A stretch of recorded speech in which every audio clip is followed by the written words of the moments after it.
Greetings from Vishnu Priya.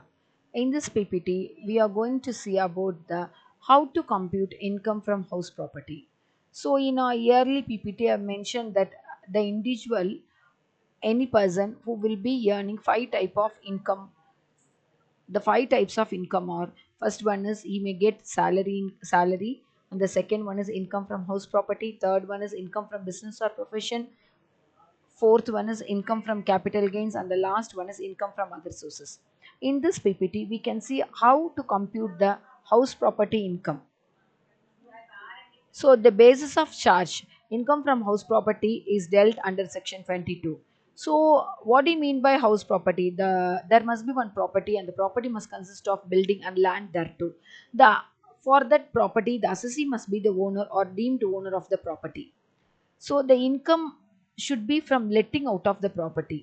Letting out means in Tamil we say வாடகைக்கு விடுறது. So basis of charge, how to compute the income? The base of charge under the head income from house property is the annual property, which is defined as the sum from which the property might reasonably to be expected to be let out from year to year. அதாவது அந்த வீடு வந்து ஒரு வருஷத்துக்கு எங்களுக்கு நமக்கு எவ்வளோ வந்து வாடகை ஜென்ரேட் பண்ணி கொடுக்குமோ அதுதான் நம்ம இன்கம் அப்படின்னு சொல்கிறோம். ஸோ அப்படி சொல்கிறதுக்கும் நிறைய கேல்குலேஷன்ஸ் இருக்குது. அந்த கேல்குலேஷன்ஸ் பற்றி தான் நம்ம இங்கே பார்க்க போகிறோம்.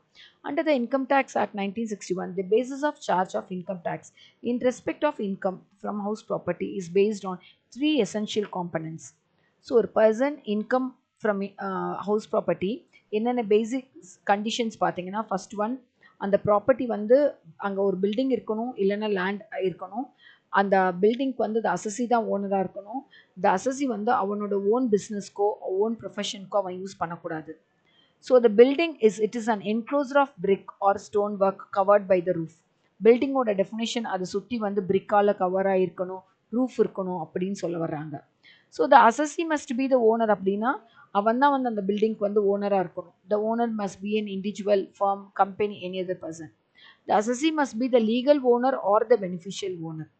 ஸோ பெனிஃபிஷியல் ஓனர், லீகல் ஓனர்னா உங்கள் பேரில் அந்த பத்திரம் இருக்குது அப்படின்னா நீங்கள் தான் அது லீகல் ஓனர்.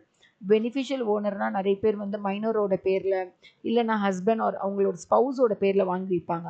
அந்த பெனிஃபிட் அவங்க என்ஜாய் பண்ணுவாங்க. அதுக்கு பேர் தான் beneficial owner. So deemed ownership, and assessee who is liable even without legal or beneficial owner is called deemed ownership. Deemed owner அப்படின்னா ஆக்சுவலி அவன் ஓனர் இல்லை, ஆனால் ஓனராக அவன் கன்சிடர் பண்ணப்படுவான். அதை தான் வந்து டீம்டு ஓனர் அப்படின்னு நம்ம சொல்கிறோம். Who is deemed owner? An assessee who is transferring property to spouse or minor child. Second one is holder of impartiable estate. அதாவது சொத்து வந்து 4-5 பேரில் சேர்ந்துருக்கும், அந்த சொத்தை வந்து பிரிக்கவே முடியாத மாதிரி இருக்கும். Third one, member of cooperative society. So ஒரு கோஆப்ரேட்டிவ் சொசைட்டியில் நிறைய பேர் மெம்பர்ஸாக இருக்காங்க. அப்படி இருந்தால் அவங்க அந்த மெம்பர்ஸ் எல்லாருமே அந்த சொசைட்டியோட ஏதாவது ஒரு ப்ராப்பர்ட்டி இருக்குது அப்படின்னா அந்த ப்ராப்பர்ட்டிக்கு அவங்க வந்து ஓனர் ஆவாங்க. The next one is the person having possession of building under a power of attorney. அந்த ஏதாவது ஒரு அட்டார்னி பவர் கொடுத்துருக்காங்க உங்களுக்கு, இந்த ப்ராப்பர்ட்டி வந்து உங்களுக்கு பவர் இருக்குது, நீங்கள் இப்படி வேணால் யூஸ் பண்ணிக்கலாம் அப்படின்னு ஏதாவது பவர் கொடுத்துருந்தாங்கன்னா அவங்க வந்து டீம்டு ஓனர் ஆவாங்க. அசஸி acquiring right in respect of building. Last one, உங்களுக்கு அந்த ப்ராப்பர்ட்டி மேலே ஏதாவது உரிமை இருக்குது, ரைட்ஸ் இருக்குது அப்படின்னா அவங்களும் டீம்டு ஓனர் ஆவாங்க. So the house property may be let out by the assessee for the residential purpose or for any commercial purpose. So assessee's business is to own and give houses on rent. So house property held as stock in trade, property acquired in the course of money lending, building let as stock in trade. எப்போ வந்து commercial பர்பஸ்க்கு அவங்க விடுறோமோ அதுதான் வந்து let out property அப்படின்னு அவங்க சொல்ல வர்றாங்க.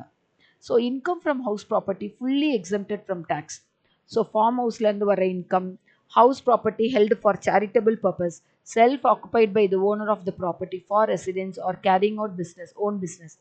இங்கே வந்து என்ன சொல்ல வர்றாங்கன்னா, உங்கள் வீடு வந்து ஃபார்ம் ஹவுஸாக நீங்கள் யூஸ் பண்ணுறீங்க, இல்லைன்னா சேரிட்டபிள் பர்பஸாக யூஸ் பண்ணுறீங்க, இல்லைன்னா நீங்கள் சொந்த வீடு வச்சுருக்கீங்க, அதில் நீங்கள் வந்து குடியிருக்கீங்க அப்படின்னா டேக்ஸ் வந்து கேல்குலேஷன் வந்து இன்கம் அப்படின்ற கான்செப்ட் வராது. அதே மாதிரி ஒரு பர்சன் வந்து 2 வீடு வச்சுக்கலாம், செல்ஃப் யூஸ்காண்டி, ஓன் யூஸ்காண்டி. So fourth point, property held by the registered third person, local authority, political party, educational institution or hospital, etc. How to determine the annual value? ஒரு வருஷத்தோட அவனோட வருமானம் எப்படி கண்டுபிடிக்கிறது? இங்கே வந்து 4 ஹெட்டிங்ஸை நீங்கள் கரெக்டாக பார்க்கணும். First one is fair rental value, municipal rental value, standard rent and the annual rent or actual rent. Fair rental value அப்படின்னா அந்த ஏரியாவில் வந்து நார்மலாக வந்து எவ்வளோ வந்து ரெண்ட் நார்மலாக போகுமோ அதுதான் ஃபேர் ரெண்டல் வேல்யூ. முனிசிபல் வேல்யூவேஷன்னா கார்பரேஷன் ஆர் த முனிசிபாலிட்டி வந்து அந்த அவங்க வந்து ஸ்கொயர் ஃபீட் வந்து மெஷர் பண்ணி அந்தந்த ஏரியாவுக்கு ஸ்கொயர் ஃபீட் எவ்வளவு போகுது கைட்லைன்ஸ் வேல்யூவை பார்த்து ஃபிக்ஸ் பண்ணுறது தான் முனிசிபல் வேல்யூ. ஸ்டாண்டர்ட் ரெண்ட்னா the rent which is fixed by the rent control act. Actual ரெண்ட்னா அந்த டெனண்ட் வந்து எவ்வளோ வந்து வாடகை கொடுக்குறாங்களோ அதுதான் ஆக்சுவல் ரெண்ட் அப்படின்னு நம்ம சொல்கிறோம். ஸோ இந்த 4ஐயும் எடுத்துகிட்டு நீங்கள் வந்து first 2 fair rent value or the municipal value நீங்கள் என்ன பண்ணுவீங்க அப்படின்னா விச் எவர் இஸ் ஹை எடுத்துக்கணும். அந்த ஆன்சரை எடுத்து ஸ்டாண்டர்ட் ரெண்ட்டோட கம்பேர் பண்ணணும். ஸோ அந்த வர்ற ஆன்சர் எது கம்மியோ அதை எடுத்துகிட்டு third point annual rent or actual ரெண்ட்டோட கம்பேர் பண்ணி அதில் ரெண்டில் எது ஹையஸ்ட் இருக்கோ அந்த வேல்யூவை நீங்கள் எடுத்துக்கோங்க. ஸோ ஆனுவல் வேல்யூ வந்து இந்த 4ஐயும் நீங்கள் கேல்குலேஷன் பண்ணி வச்சிங்கன்னா உங்களுக்கு கிடைக்கிற ஆன்சர் தான் ஜிஏவி. ஜிஏவினா என்னென்னா gross annual value. So special points subletting of the house property as per section 56 of the Income Tax Act where an assessee is not the owner as subletting na ulvadagகு வரது பத்தி அவங்க சொல்ல வராங்க. Rental income earned by the assessee from subletting of the building shall be treated as income from other sources. Sale of house property இன்னொரு வார்த்தை income from sale of house property is taxable under the head income from capital gains. However, if an assessee has a business of buying or selling house property, such income would be taxable as income from business or profession. Next one is income from business of letting out house property. Where an assessee is engaged in the business of letting out properties on rent, income from subletting would be taxable as taxable income.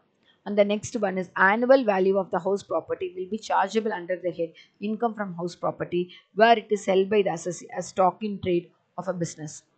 So இப்போ நான் கேல்குலேஷனுக்கு வரேன். இதுதான் வந்து house property income compute பண்ண போகிற format.